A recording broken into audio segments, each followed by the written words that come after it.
Hey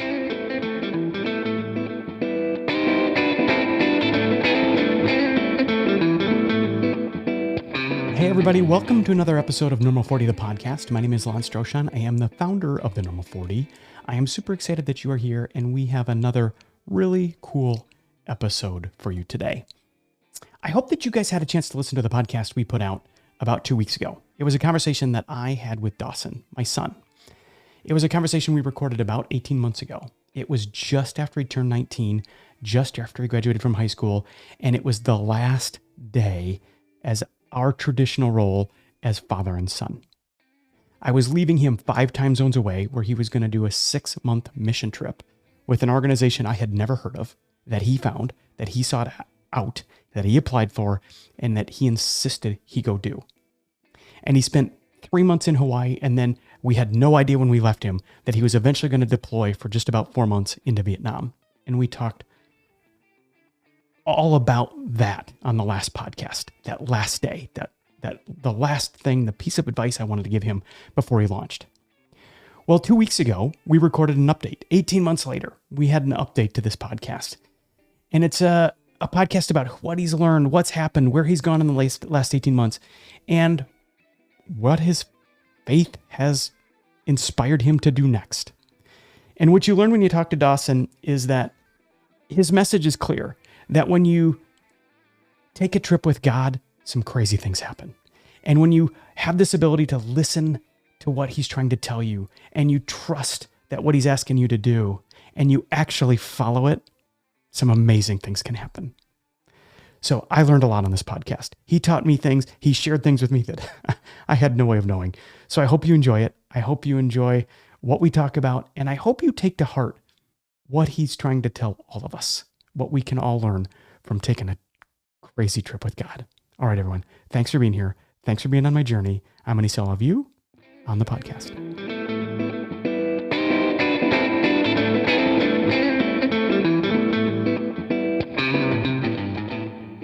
So just so the listener knows, just before we started, my son asked me to do something that wasn't normal for me. He said, before this podcast, can we pray? And I'm like, I think that probably is a good idea. So I'm going to ask you to go ahead and do it on this podcast's behalf. Feel free to step in, man. I'm here to receive, full receiver mode. I'm tuned in. Okay. God, I just thank you for this time to be with my dad. We have conversations all the time, and I just thankful that this one's going to be recorded. And God, I pray that we don't do this to boost our image, Lord, but just to please you, to satisfy you, to talk about the journeys that you've brought both of us on. And even to the listener, God, I just pray over them. And God, that they can feel your heart, even whether they know you or they don't have any relationship with you or they've never even felt anything spiritual, God. I just pray that you're with them, that they know that they're loved, that their family loves them, God. And I pray that being here today is a big step in leadership for not only me, but my dad, but also you. So God, we thank you and we love you. And in your name we pray. Amen. Amen. Thanks for doing that, man. Yeah, of course. A couple things. I would imagine that by the time people are listening to this podcast, they've had a chance to listen to a podcast you and I recorded on the first day of October 2024. It's a podcast we recorded then and thought we would launch it as a podcast. We thought we'd put it out. And after recording it, and like sometime later, a few weeks later, you reached out and said, Dad, I thought it was awesome, but let's not launch that as a podcast. I want to do another one at a point in the future, and let's just keep that one between us. And from that point to this point, we're talking close to 18 months. Right. You and I hadn't listened to that podcast.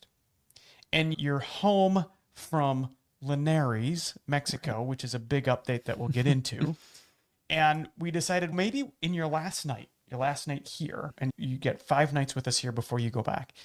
In your last night here, maybe we should do that podcast. And in that conversation, we're like, okay, let's try to squeeze time to do it. And we are squeezing right now.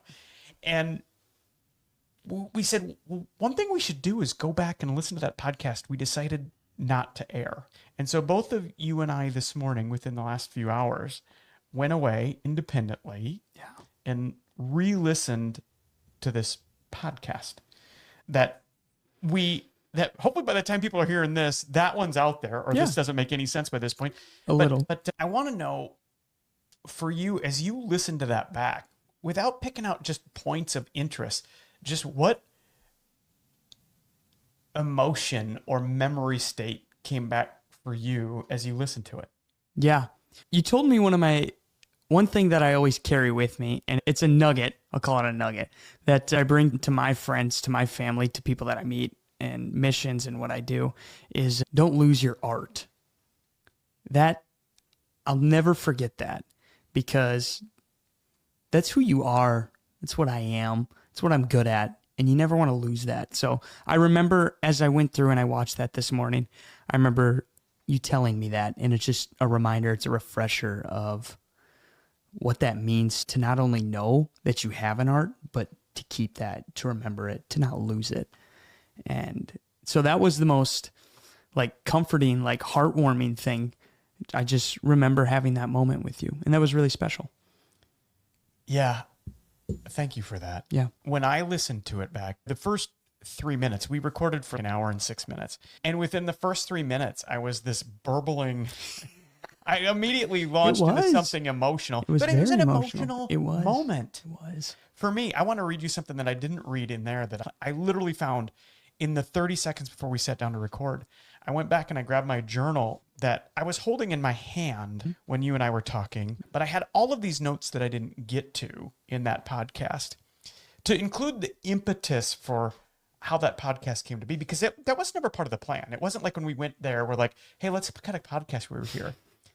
But it was the day I was taking you to drop you off at YWAM, and I was going to drop you off, luggage, move you in, give you a hug, watch you walk away, and then I was going to drive away. And I knew that was in my future. And I knew that was the day. That was the day I talk about this line in the sand that at some point comes for you. And it's not a bad thing necessarily, but there's these transition points where for every time in your life, for every first in your life, there's a last. And for every last, there's a first. For me, I woke up that morning at 1:56 a.m. And I know that because I wrote it down. It's in my journal. It's 1:56 a.m. in Kona, Hawaii on the 1st of October, 2024. And I was awake thinking that this was my last day as the dad you've known me as. The only dad you knew me as. Yeah. And it was also the last day you were the son that I knew you as. Things were just going to be different. It was the last and this first. And the next day was going to be your first day in this new adventure. And it's going to be my first day with you on that new adventure. It was just these last and these first. And I woke up and I was just, the conflict and beauty in all of that was upon me. And so I grabbed what I do. You can see over my shoulder right next to me right now. Yeah. These are some of the things I wrote. I wrote day 3 in Hawaii, success. This morning is day 4. It was our 4th day in Hawaii because you and I went and did some diving and just we had a Hawaii day, man. We had a hurrah before this day was coming. And this is what I wrote. This will be my last full day with Dawson. I woke up early with a thought I couldn't shake. Podcast Dawson. That was it. And it came onto me and in that moment, I remember taking the inventory of, I've got my gear, and it doesn't take much to do a good podcast. I've got a camera. I actually had some lapel mics just because I'm weird and I travel with those types of things when I go to Peru and other places. Out of your back pocket. Yeah. And then we hijacked some hotel furniture and we put it on the beach. And if you could actually see what it looked like, not what looked at us, it was awesome. We had the ocean behind us, but what our setup looked like, it was the most crazy thing. Yeah. And we set out that morning and we podcasted it. And I went on to say, after Podcast Dawson, there's a tug on my heart to do it. I could not sleep. And here's the notes that I think we could podcast over. And I wrote down 14 things that we could podcast over. And it's when I launched into these 14 things in that podcast that I pretty quickly got all misty-eyed because they're all misty-eye worthy, man. When I go back and listen to that podcast, I never caught my breath through the whole thing back. Like my normal voice. I know. Never okay. did come back through the whole thing, but that's how life works, man. When when the reality of ends and beginnings are upon you, there's this emotional gravity to it. And it happens at different moments in your life. And you have options when those find you. Yeah. Your options are to just kind of make your way through it and make it the best normal day it can be. And that isn't a bad thing. That's kind of how most people are hardwired. That's how I'm naturally hardwired. Yeah. Or you can do what we did. Get awkward, get uncomfortable, Yeah. and talk about it. Have a conversation about what's about to happen. What do you think what you think your life is going to look like in 3 months and 6 months and 9 months? Exactly. What do I think my life's going to look like? And for me to take the opportunity on our last day, under the only relationship we knew, to share some life advice. And so that was super cool. So there's a number of directions we can go. I want to ask you where you want to go. Here's some options. One, we can talk about that day forward for you and kind of what you did, not only in Hawaii and in Vietnam, but and then to where you are now. Or we can just kind of chat a little bit more about that last and first for you and kind of what you felt along the way on this journey for you. Is it crazy to say that we just do a little bit of both? Do it, man. Just go. Just go. Yeah. Okay. So I'm going to do like a brief introduction in case your audience doesn't really know. They just know I'm your son, I think, right now. I think wait a minute. I've got somebody in my ear. Yes, you should do that. Yes. Okay. Okay. So my name's Dawson. I'm 20 years old. When that last video was shot, I was 18, right? Yes. 19. You had just turned 19. I just turned 19. Yeah. Okay. So I was a fresh 19 and I'm a missionary. I met Jesus when I was 17. Long story short, I met him in my room. He reached me in the most perfect way. And since then, I've been really just on fire for God. I worked in various ministries. I worked in youth ministry for a period of time, my senior year of high school. And then eventually I graduated high school and I had this heart to go and pursue this calling of missions, go and learn cultures and be in the world, be in the nations, and chase God, take an adventure with God. And so I did this school called YWAM, known as Youth with a Mission, specifically known as Fire and Fragrance or Discipleship Training. And I studied in Kona, Hawaii, which was beautiful. Everybody's thinking mission trip in Hawaii. That is tough, right? To include your dad is thinking that. Yeah. But anyway. I know, 100%. Then the place after that, it wasn't as sunshine and rainbows. But no, I did my 3 months in Hawaii. And then I went to Vietnam. I got sent on an outreach for about 4 months to Vietnam. And that was incredible. It was like everything that an American city was like flipped upside down in Vietnam. There were so many things that were different, from food to culture to religion to the way that they view life. And that was completely eye-opening, and I'd love to dive into some of those stories. But then following that, I got connected with a great group of guys along the way. And long story short, I got one contact with a principal in Mexico, and he offered me a job to go be their English teacher and teach morning Bible devotions for, right now, it's 6th and 7th grade boys and girls. And that's where I'm at right now. And in a few days, I'm going to head back to that. Okay, so we're going to unpack a whole bunch of that. Right. Look, a couple of things. One, the people who follow me, they probably don't know that I'm not as tuned into my religion as you. And I grew up in a family of faith. I grew up in a Christian household, but it was really not thrust upon us as this thing that we had to do. Like, it had to be central to us. It was something we did. It was something we were part of. All the confirmation, all the things. And most of my adult life, we kind of, in my opinion, we your mom and I, very similarly brought you and Grace and Oliver up the same.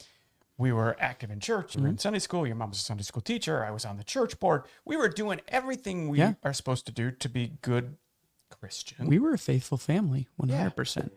But at some point in this journey, early for you, something grabbed a hold of you like rocket fuel Yeah. and pulled you forward. Different than me to this point. And I wrestle with things. I wrestle Right. with parts of my faith. I explain myself as being more spiritual than Right. religious. And we talked about that in the last podcast. 100%. But I'm affirming myself in that. And so I'm wondering for you, as you, and so let's go back and dissect your journey. Right. You've given us, you can go back and talk about your upbringing as much as you want, of course. But I also want to talk about, what was the first 3 months in Hawaii? What were you learning? Good question. How were you? Because the last podcast, it was the moment before all of that Yeah. started. Yeah. And this podcast is 18 months later, after multiple countries, a passport that didn't have a single stamp in it to one that's got several stamps in it, a kid who didn't know anybody outside of his own zip code or certainly area code in his home state, Yeah. living abroad, having friends all over the world. Your life has changed a lot in 18 months.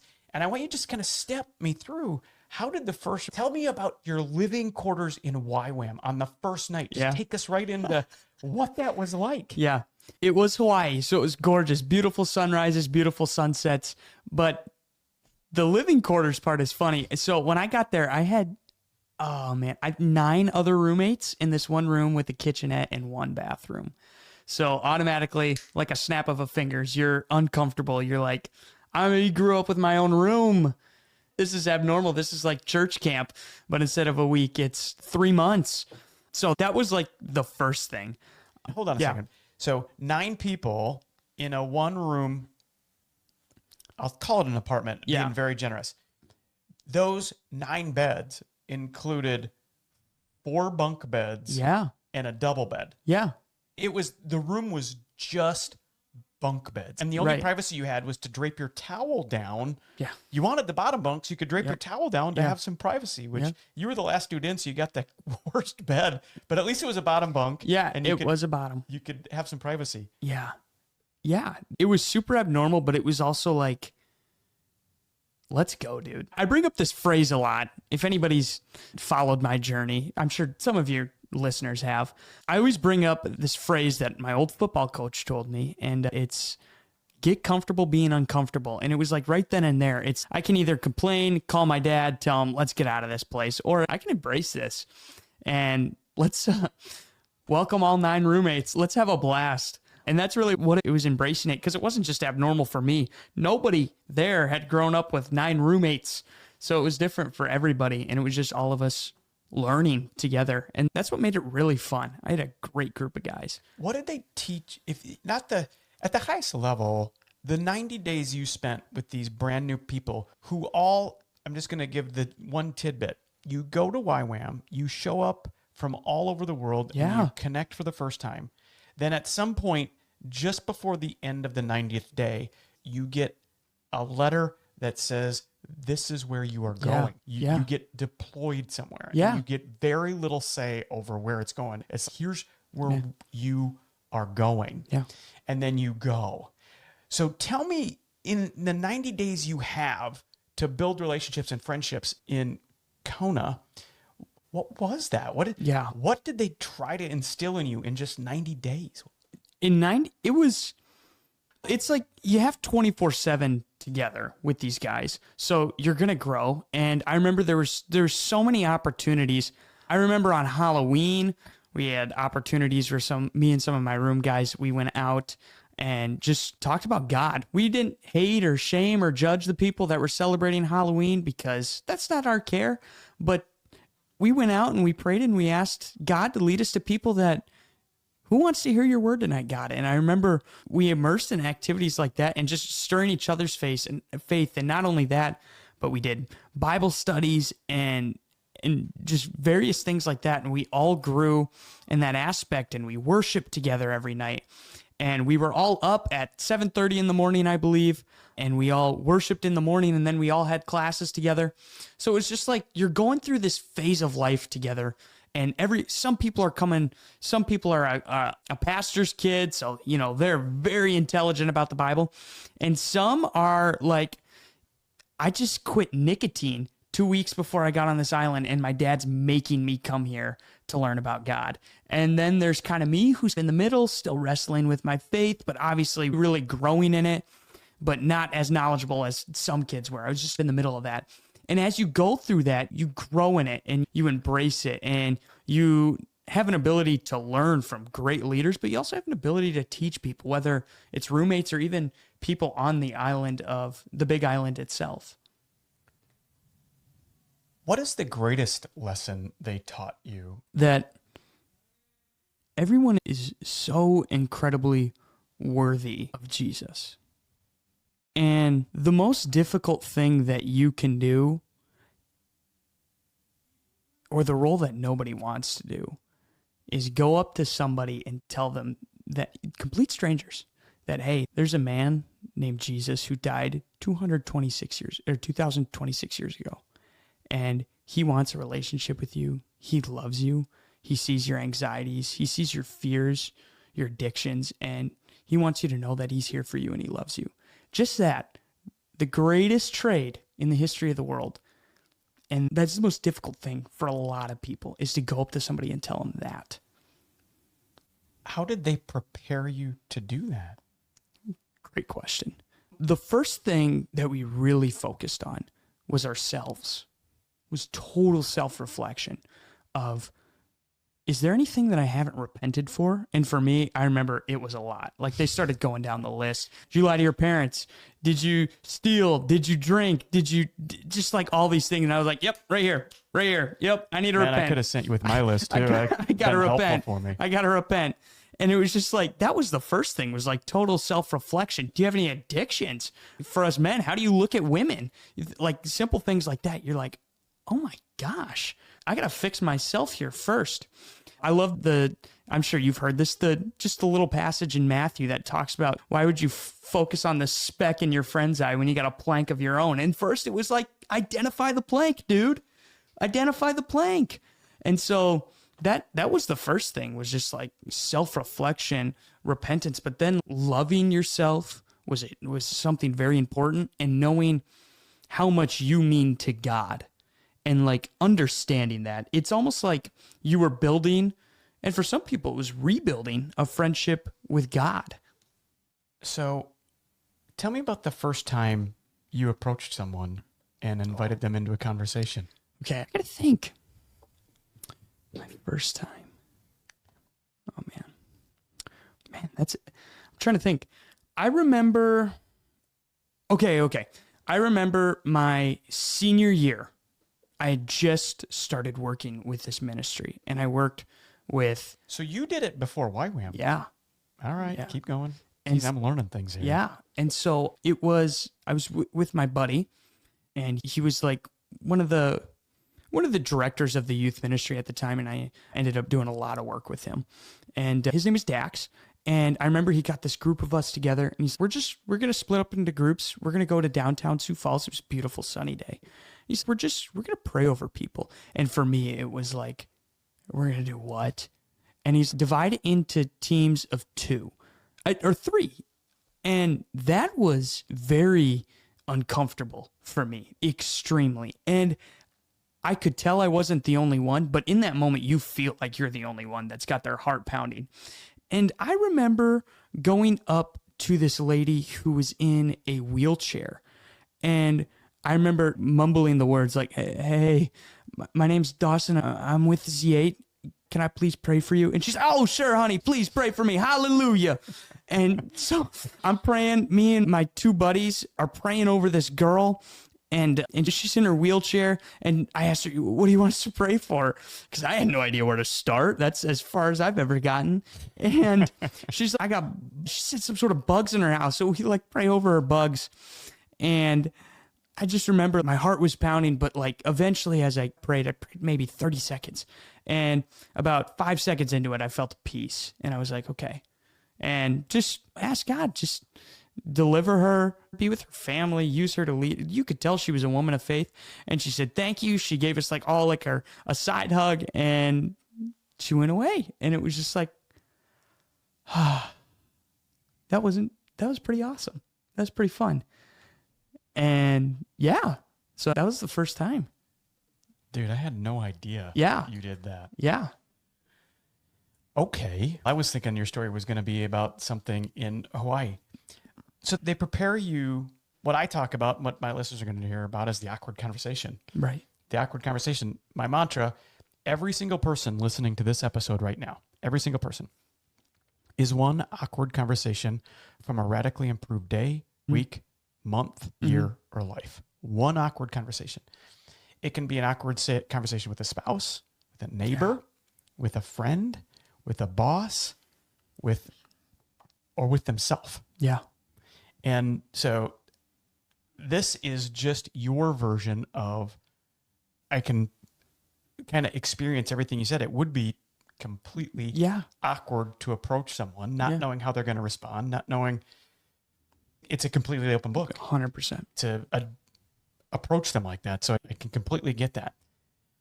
How did YWAM help you approach that, what I'm calling the awkward conversation? Yeah. You will have a much better term for it for you, but how did they teach you to perform that? Yeah. So that it was not, so your heart wasn't racing. And maybe it always is. Yeah. It's like, it's never something. Your brain's always going to try to play tricks on you. Oh, these guys are they're going to go against you. They don't want anything that you have to say. Your brain's always going to do that. I feel like no matter what, unless you've done it 10,000 times, which I'm guessing nobody's had the awkward conversation 10,000 times. So in YWAM, I remember I asked this missionary, he's from Turkmenistan. His name is Robert. And I asked Robert, I was like, Robert, you're teaching us all this great stuff, but how do we start that conversation? And he gave us this example. He had me stand up and he was like, walk towards me. And I walked towards him and he bumps into me. And I remember I was wearing these awesome Jordan 1s. And he's, dude, your Jordan 1s are killer. He's, what's your name? And I was like, my name's Dawson. And he's, where did you get those Jordan 1s? And I was like, in my hometown, I got these Jordan 1s. He's, bro, I have a kick collection. You want to go through some shoes sometime? Or, I love shoes. You want to go shoe shopping sometime? And I was like, yeah, totally, dude. Now, that was more of like how to make a friend, how to eventually grow a relationship with them and then tell them about the Lord. But really, that was the start, is just making yourself approachable and not making somebody feel like nervous to talk to you. You want to make them feel comfortable too. So tell me about when you discovered where you were going to deploy to. Yeah. What you were feeling. I don't know if it's on a board and you go see it, or they give you a letter and you sneak off and you open it. Yeah. But just tell me about that experience and how you felt when you got your assignment. Yeah. So YWAM does it really unique in a great way. They don't really tell you when you're going to receive this. They have an announcement like roughly 3 weeks into your school. They have an announcement of what countries are going to be available. And you get to submit a Google form on your top 3 countries, and I think you add something like, why has God put these countries on your heart? And that's it. And everything else is prayed over. I know people that had put 3 countries and they didn't get any of them. I had people that there was an option to not even pick, and they got a perfect place for them. And so it's totally like God is choosing. So I remember I had picked 3 countries. 3 countries really spoke to me. My number 1 was Vietnam. My number 2 was Japan, and my number 3 was Nepal. And I remember after they made this announcement, before I had even made those top 3 decisions, I remember I called your sister, Allison, and she had been all over the world. I knew my most important question was like, Allison, what's the weather like in these countries? What do I need to pack for? And also just what are the people like? What to expect? What can I see? What's the travel look like? And I remember calling her, and she brought a lot of peace, just to helping me kind of navigate what countries would be best for my personality and my mission. And so, yeah, I submitted those 3 countries, and then YWAM did a great job. They gathered us all randomly. Somehow they said, hey, we're going to do a worship event right now. Get to the gymnasium right away. And I remember gathering there, and like me and my friends, we kind of had an idea of what was going on. We expected it. And then all of a sudden they're playing this video, and one by one, they're going through the countries and what people are in that country. And there's a video out there somewhere. And I remember my country, which was Vietnam, was one of the last ones to be called. And I was really keeping track of what countries were going to be called, because there were multiple teams that went to Japan, multiple teams went to Nepal, things like that. So I felt like all three of my options were still on the board. But I remember they had some awesome music playing behind it. And Vietnam, my leaders were Eden and Noel. And then after it shared the leaders, then it had all the team members. And I remember looking at that list and I was like jumping around. And then I got like that second glance at the list and I saw 9 girl, like all girl names. And I was like, what the heck is going on? And my team was fantastic. They were a wonderful team. But it was I got to remember, it was a group of 12. And 9 of them were girls. That was a challenge. Say no more. We're not going to go down that path. Yeah. Okay, so you've got your assignment. Tell me about deploying. Tell me about arriving into Vietnam and just how it all started. Yeah. Now I think everybody's paying pretty close attention. 100 days earlier, you were a kid in South Dakota. Yeah. In Florida, Yeah, down here that's just true. before you left. Yeah. But up until a few months earlier, you were a kid in South Dakota. And more recently, we had been in Florida for a few months. So this was all brand new to you. And so just tell me about arriving into Vietnam. Yeah. I remember it was either the night I got to Vietnam or the night before. It's a unique story. I remember just praying. Our flight left we had to be at the airport at 3 a.m. We had to be there ridiculously early. We were the first flight out of the Big Island. And I remember I was planning to stay up that whole night because I knew jet lag would be crazy. And I figured I would just start offsetting my sleep slowly. And I remember staying up that night and I remember praying. And I was like, God, help me out. Help my nerves. What do you got for me? And I remember he gave me like this picture. And I love the Indiana Jones movies, so you're going to find this funny. And it's based off the Bible when Indy does this, but it's in the third movie where he goes over the invisible bridge and he has to take that leap of faith onto that invisible bridge. He knows that bridge is right there. He just can't see it. And he takes that leap of faith. And obviously it's a very dramatic scene. He falls over and then his foot is on that invisible bridge and he's walking over this cliff. And I felt that was like God telling me what I'm getting into is I may not be seeing right now the work that I'm going to be doing, but I have to take that leap of faith. I have to trust him. And so, yeah, we went from Kona, Hawaii to Honolulu and then Honolulu to South Korea. It was a long day. South Korea to Vietnam. And I remember getting off that plane in Vietnam and going through customs and stamping our passports, which was very nerve-wracking. And getting all my luggage was there. And I remember walking outside and hearing the crazy Hanoi, Vietnam sounds and bikes. And I remember just like as crazy as the world was already around me in that country, I just felt such like a peace. And it was like I'd made that leap and now I just got to keep walking. Tell me about the hardest day in your 90 days in Vietnam. Ooh, that's a good question. I'd say my most difficult day was some of our team members had a really difficult situation and they had to go home early, two girls. And I'll never forget them coming to us and telling us how there'd been some safety concerns, not within the team, but just the environment of Vietnam around us. And they told us that they had to go home. And I had grown, like, obviously, we had been there for 50 days by now, so we knew each other closely. And I remember them coming to Tegan and I, who was the other male, and telling us kind of what's happening and why they're doing it. And of course, we support them and we agree that we're there for them and we understand and nobody's mad. There's no ill feelings towards you. But that was when you have grown so close to these people over that 50-day span. And then all of a sudden, 2 of them are gone. That's difficult. It felt like someone from our family was gone. And also, we didn't know when we were going to see them again. Because once Vietnam's done, you're done. You go. I'm back to Florida. My buddies are back to Oklahoma and Texas and Tennessee and California and Switzerland and all over the world. Everybody goes home. And so that was a difficult day for me, my friend Tegan, our leaders, and the other girls. That was tough. Yeah, man.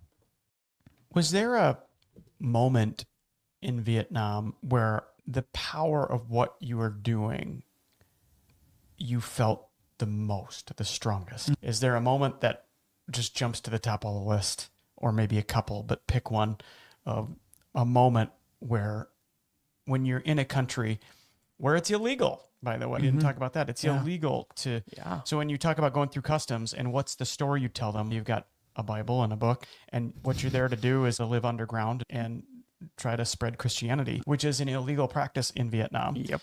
And I can understand why that's nerve-wracking. And so while you're there and you're doing what you're doing, is there a moment where it really crystallized for you that this mission is doing something? Yeah. I feel like there's quite a few days that I could go through where I felt like that, where I felt like I just felt God every step of the way. But there's one story in particular, and that's when I met my friend Ming on, gosh, what day? I think it was Christmas Day. It was a few days after we arrived. We arrived December 17th, I believe. And it was Christmas Day, so then December 25th. And me and my friend Tegan, to put into the audience's picture of what we would do every day, we would wake up, we would worship as a team, we'd have breakfast as a team, we'd go through what's our plans, where are we going to be. Some of the girls would go to the mall. Tegan and I really like to go to downtown. We'd take our bikes, and yeah, we just kind of split up, and it was all kind of be around by dinner time, and we'll share testimonies and what our days looked like. And so Tegan and I had been out all day, even past dinner time. It was late. I want to say 9 o'clock, and we had been out probably since around noon. So we had been out for a while and just really nothing. So we went to this place called Old Quarter in Hanoi, and we got a dinner, and we started walking home. We're like, okay, let's call a cab. Let's go home. Just feeling defeated. And then I remember as we're walking away from Old Quarter, I feel like God was communicating to us, and he did communicate to me right away. He communicated to Tegan, and he said, turn around. As we turn around, and we find this group of probably boys that look like 14, 15 years old. And these boys are playing around, and we go up to them, and we try to speak English to them. And one of the boys is receptive, but his English is rough. And he tells us, my brother speaks English. And so he goes and gets his brother, who is working at the coffee smoothie shop right next to us. And his name was Ming. And Ming was the coolest dude ever. I remember Tegan started talking to this guy, and he was telling us just about his life and how just we were starting that conversation a lot like what Robert taught me, like how I talked about earlier. We were just starting a conversation, starting a friendship, and he thought it was so cool how we were two American boys, how we were there just to learn about Vietnamese culture and learn about people and just tour their country.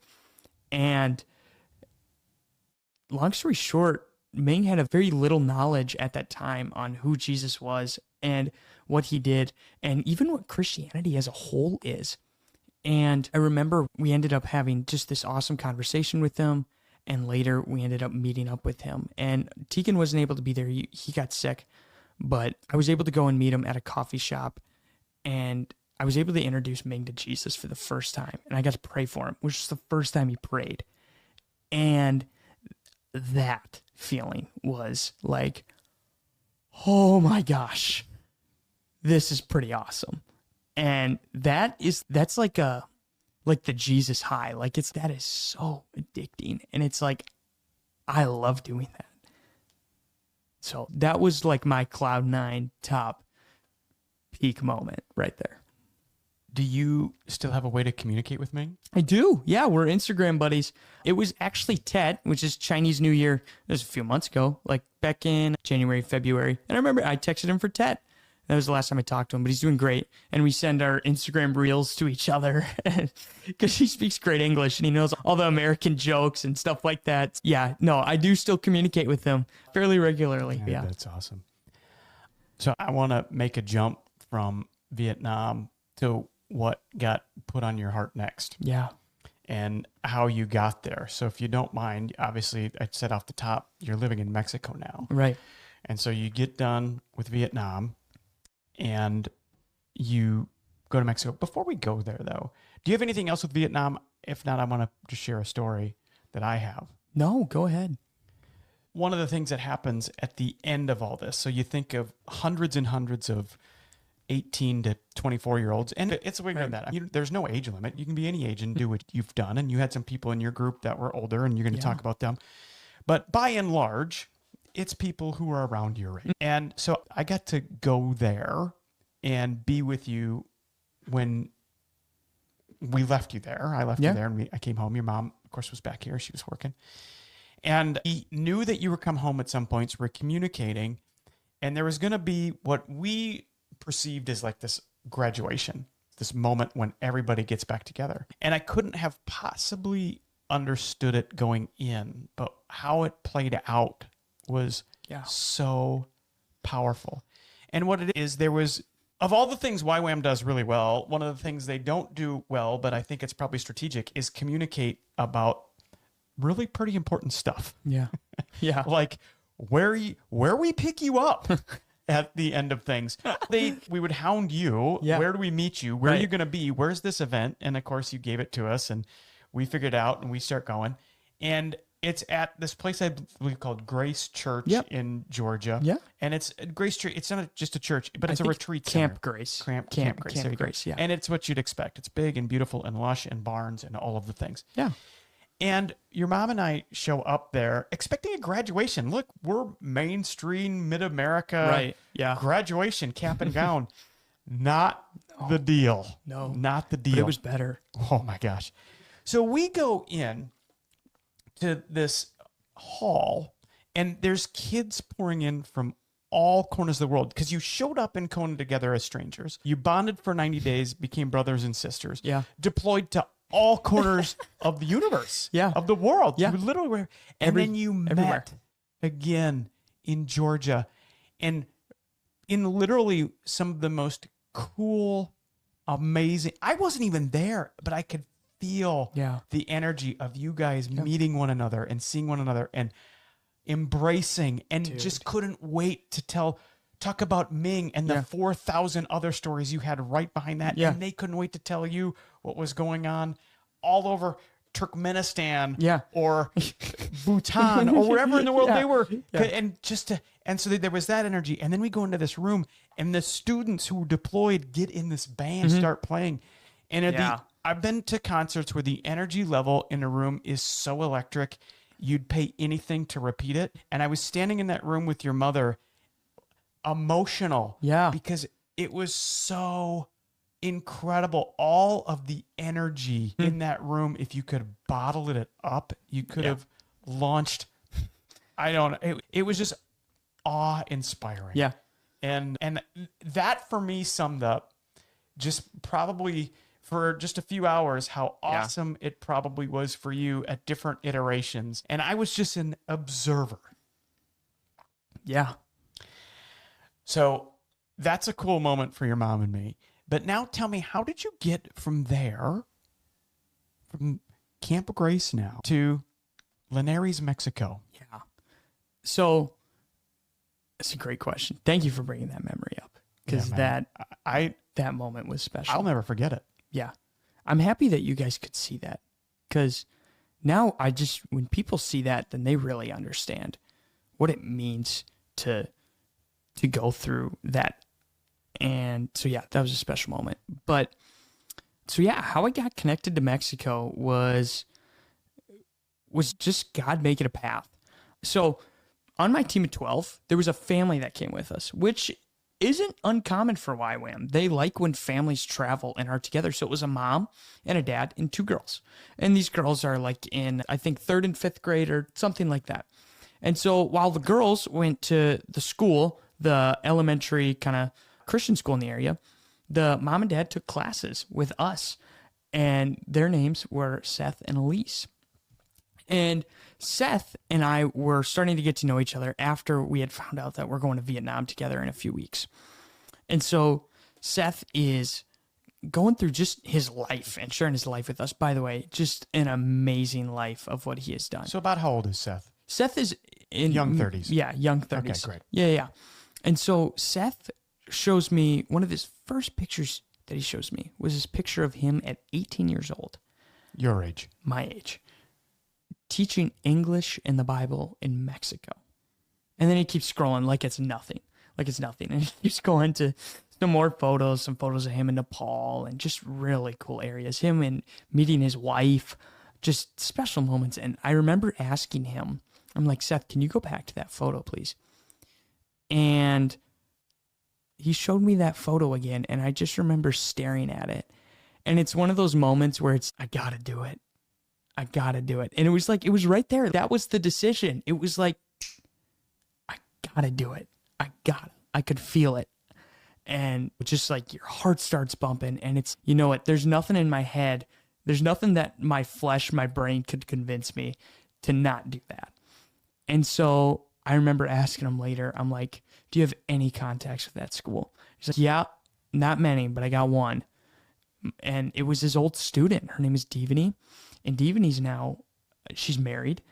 And she's one of the English directors at the school now. Incredible story. So she was in his class when she was probably 11. Yeah. Now 25. Yeah. And she works at the school. Yeah. And that's his one contact at the school. That's all. And he hadn't talked to her in a long time, but they had their WhatsApp. So Thomas reached out first. He's like, hey, are you still looking for missionaries? This school had been known to have missionaries before.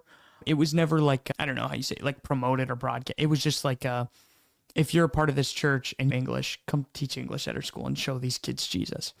And so when he had reached out, I remember Divany telling him something along the lines where we have been praying for the past 4 years for a missionary. We haven't had one like your group, talking about Seth's group, in so long. And so I remember just getting her contact, and I had one more contact, and his name is Jonathan. And that was it. That's all I had. And I got their contacts, and this was before we had gone to Vietnam. We're still in Hawaii, and I had done 2 interviews with them, submitted application, applied, and a resume. And I remember one specific night in Vietnam, I had this call set up with Mr. Jonathan and Mr. Divany and Miss Divany. And they had told me in Mexico that they want to call, I believe it was roughly like noon, 1 p.m., right around their time. And I was like, perfect. And I didn't want to tell them that the time zone in Vietnam was a 12-hour difference from what they were in. So it was 1 in the morning. So it was 1 in the morning for me. And I did. I stayed up all night, or up until 1 in the morning. After doing ministry all day, I was exhausted. But I remember I tried to look nice. It was on Zoom call, and I put on a button-up shirt and meeting them for the first time. And I remember they told me their mission. And the mission of the school is have a prestigious, top-notch English program in Mexico. Get families to want to be a part of that. And then use those kids, teach them Jesus, teach them the love of God, show them with leadership, and tried to get their kids to necessarily like want to go to church. Hey, my friends are going to church, and get their families into church. So we want them to be a part of the school and then to be a part of the church. That's the mission of the school. It's, math, science, and history are important, but we want you to know about God, and we want your family to know about God, and we want generations after you to know about God. And when they told me that, I was like, this is awesome, and I got to be a part of that. And so long story short, obviously I had the job, and I remember landing in August with you, and you were asking me who's picking us up from the airport, and I didn't know. I didn't know who was picking up. They knew that we were coming. I didn't know if they had a ride situated or not. And long story short, we met Diego, who had came and picked us up. Who didn't speak a Who word of didn't English. speak a word of English, but has actually became one of my best friends since I've grown in my Spanish a little bit. And yeah, and it's just that one picture of Seth that, you know what, who knows what would have happened if he would have just decided not to even show us that picture. But it was just that one photo that then led to a whole new chapter in my life. If you'd have told me 2 years ago that my son Dawson would, I can believe you could have convinced me that you had the ability to convince your mom and me that a mission in Hawaii is a true mission. Yeah. I believe that that would have been something you could have done that. And I was like, okay, he's in Hawaii, long shot, but okay. But then if you'd have said, oh, but the second half of that mission is that he's going to deploy somewhere and he's going to go to Vietnam by himself with people he has no way of knowing at this point in his life, I'd have said, no, you've got the wrong kid. You do. You've got the wrong. Right. He's destined for great stuff. That isn't it. Yeah. That isn't in his cards. Yeah. That's not where he's going. And then if you'd have told me he's going to meet somebody there that's going to connect him to something that the Lord puts on his heart that's going to take him to Linares, where he is going to teach 11-year-olds English in a Christian school, I would have I would have been like, where are you making this stuff up? This couldn't be what more fairy tale random. is this?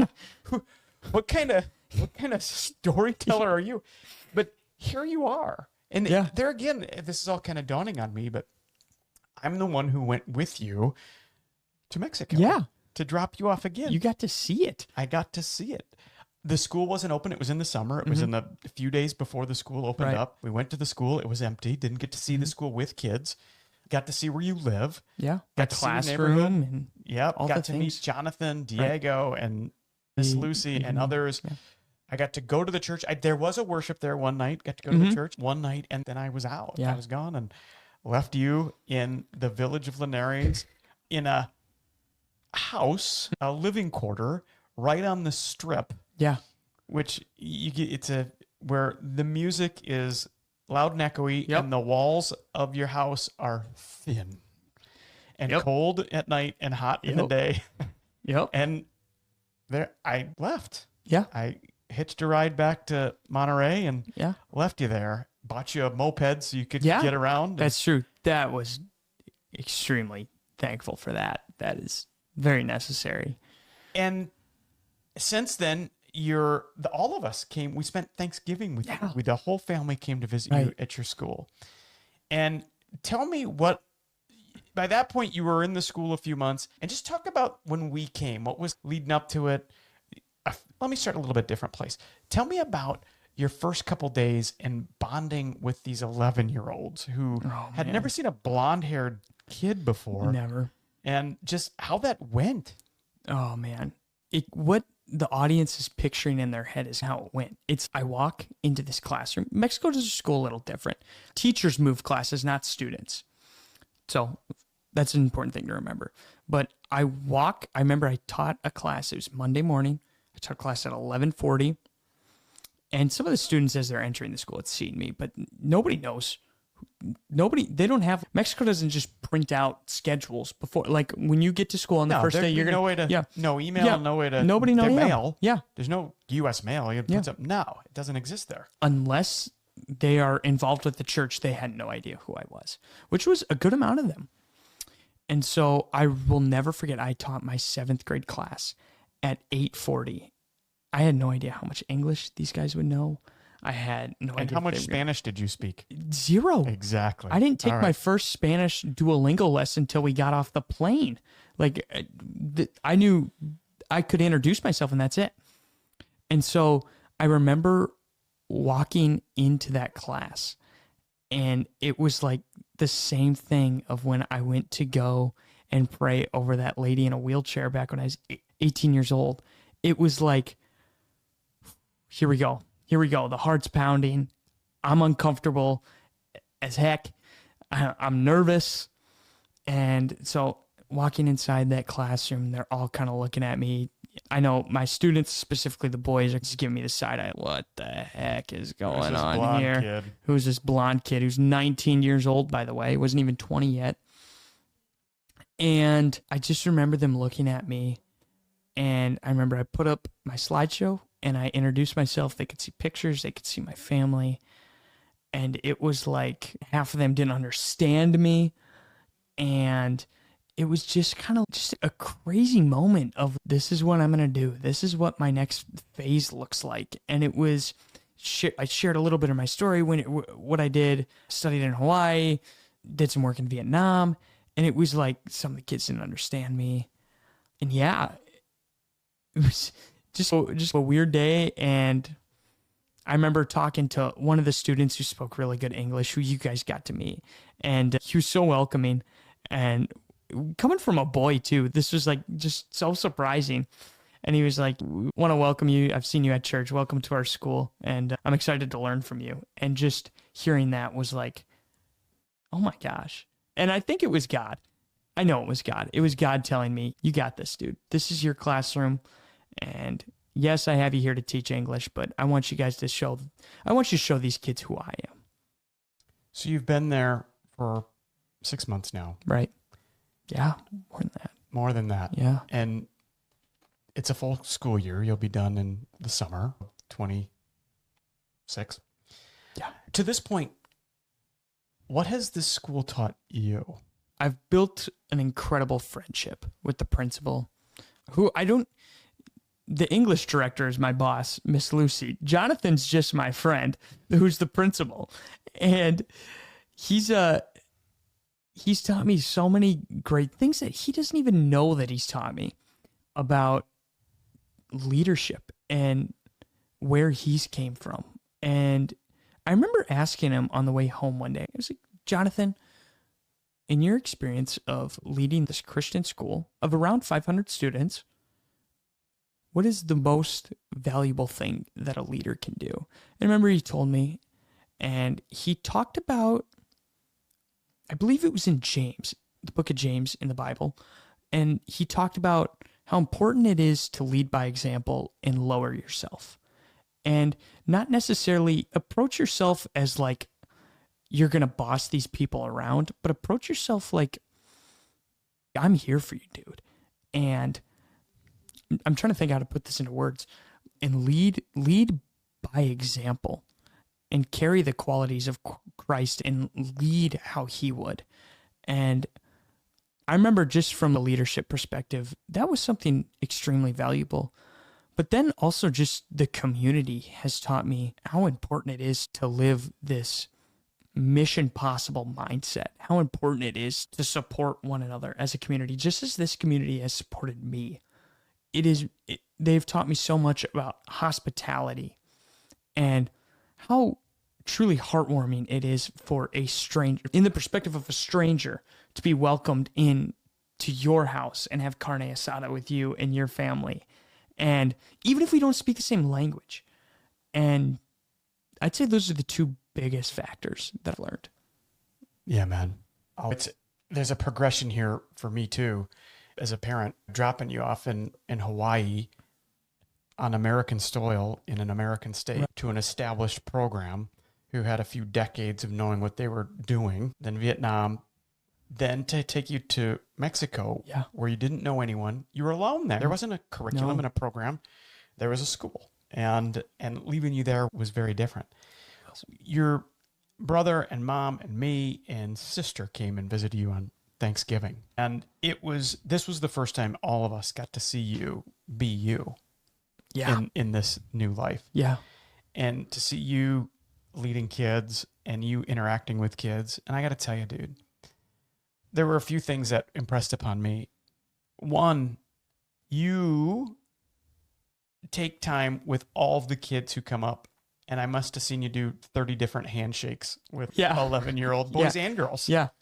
And like you said, so the kids will be roaming around the school and they'll like dart across the campus to give you a quick handshake and yell, Mr. Dawson, Mr. Dawson, and just get away from you. Yeah. You're like a celebrity and you're having an impact on them. And they're having an impact on you too, Yeah, dude. 100%. This is going to be a hard, whenever the rotation out is, Oh, man. your impact on them is going to be lasting, and their impact on you is going to be lasting. And remember those firsts and those lasts. Yeah, that's going to be a tough last, man. It's going to be a tough last for you. Yeah. Do you remember what I told you on the last podcast? Live for the last day. Work for the last day. Yeah. Live for the last day. Yeah. Yeah, man. It's so true. And those kids have really been, it's tougher than you think going to a country by yourself and seeing your dad walk out that airport. And it's just, here we go. And this time I didn't turn around and have a team of 12 behind my back. I had my boy, Mr. Jonathan. And that's it. And that was a tough transition.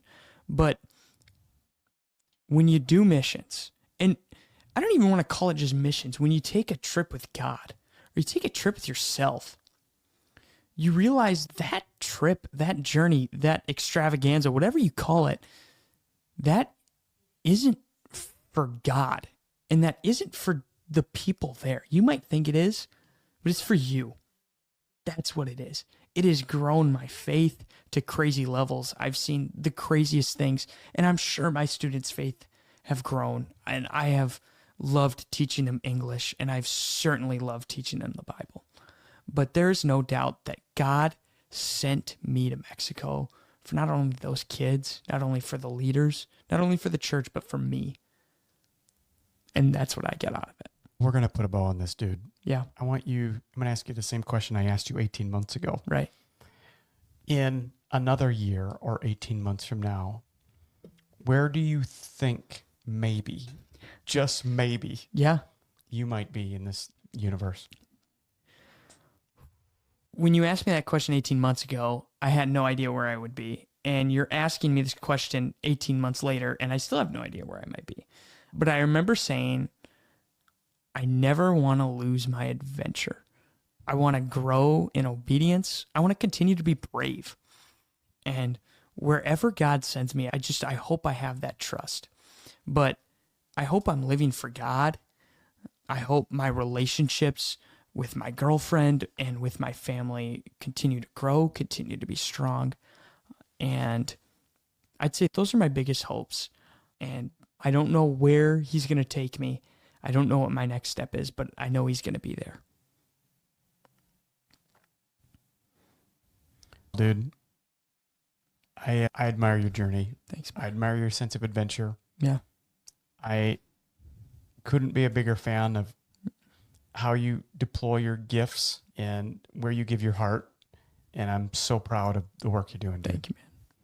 I love you, buddy. Love you too, Dad. Thanks for being part of my podcast. Thanks for having me. I didn't cry once this time. You didn't. So Congratulations. We'll see you on the next one. You got it, bud. All right. I'll talk to you again soon. See ya. Hey, everyone. That's going to do it for me in the Normal 40 podcast. Before I sign off, I just want to say, Dawson, thanks, dude. Thanks for sharing the time with me. Thanks for sharing the stories. Thanks for being an incredible lantern for so many people, to include me. I'm really proud of you, kid. To everybody else listening, I hope something about this podcast maybe spoke to you. Maybe it's time for you to take a crazy trip with God. Maybe it's time for you to listen to the omens. Maybe it's time for you to do just a little bit more. All right. I'm going to see all of you on the next page. Thanks for being here. Thanks for being part of my journey.